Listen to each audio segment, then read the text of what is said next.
President-elect Trump has tapped over half a dozen billionaires to serve in key roles in his administration, making his cabinet the wealthiest on record, worth over $10 billion. Max, we hear this all the time. The government can't run efficiently. They don't know how to budget. The government needs to be run like a business. And they kind of like this idea that Donald Trump is a CEO.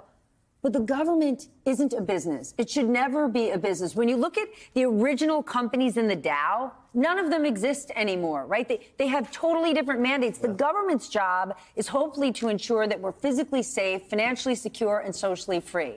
What do you think about this idea? Let's take some business discipline and acumen. So let's look at Elon Musk's theory of efficiency in the private sector. What he believes, and this is proven correct for him, it's profitable, you cut and cut and cut and cut until something breaks in your company, and then you'll either restore that personnel or that office or that process and build upon that. And that's the philosophy he wants to take to government. But just imagine what that means. It means cut that regulation, cut that office until someone dies from drinking, a polluted cup of water, or until a weapon system doesn't work for a service member overseas, or the list goes on, or a soldier or a veteran commits suicide because he couldn't get access to the right behavioral health care that he needed. That's what breaking looks like in the government, and it's why efficiency can't alone be our North Star. Government is a walking, breathing insurance entity for the United States of America. This is a really interesting way to put it. Thank you. It's about time you started being nice to me. I appreciate that. Steve, there's this condition almost, right, that oftentimes very, very successful people believe they can do anything. They can run anything. I remember during COVID, right? All of these parents, my kids go to really fancy New York City private schools. And during COVID, the fanciest of fancy parents went demanding into those schools of how those schools should operate and what the teachers should do. But just because they run a private equity firm has no bearing on what they know about public health or education. And now we're talking about some of the most important roles in our government. Yeah. Well, I think that Trump believes he can do it. And he believes that they can do it for the same reason he believes that he can do it. Like, I'm very rich, and that's how we count things. So I'm probably just good at everything else. But you look at the businesses that Trump has run, he's either run them into the ground or they've benefited him and only him.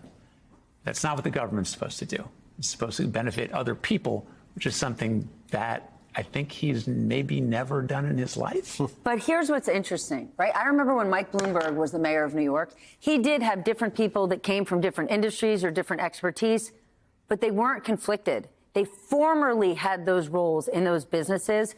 Many of the people Donald Trump is appointing into these roles, as you just said, he knows he's going to make decisions that are going to be successful for him and his business. Many of these people remain to have massive conflicts and will stand to benefit personally and professionally. I mean, Elon Musk and Vivek's volunteer role here. Well, Elon Musk himself depends on China to manufacture half of his Teslas. Yeah. Please say this one more time and say it into the camera so they get it. Yes. And he benefits from Boeing, let's say, losing government contracts.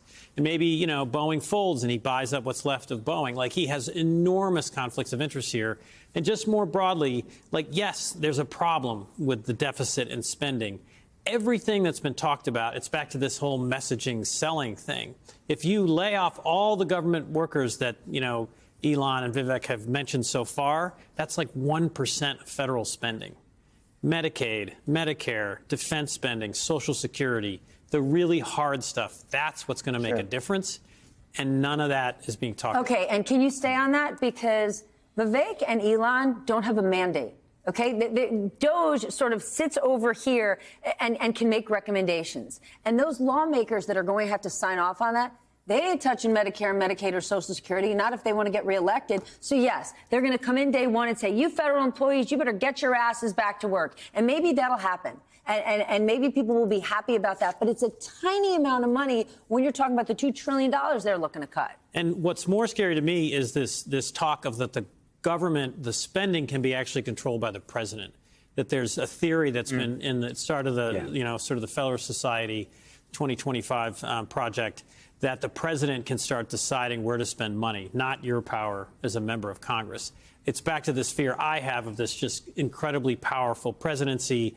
And it's in the Wall Street Journal op-ed that Vivek and Elon wrote together that they expect this Supreme Court to rule in the president's favor, that the president can reallocate money that Congress has said should be spent on X, and that this Supreme Court, that's a huge change in the balance of power. But I know we have to go, but quick, Judy, do you think Musk is actually taking this seriously, though? Because understanding how the with government his kid works, on his but shoulders? this is my point. Yeah. He rolls up to his day on the Hill, right, where he needs to learn how this process Right. works, and he brings his son on his Yeah. shoulders, almost trolling them like, yo, yo, yo, I'm the richest guy in the world.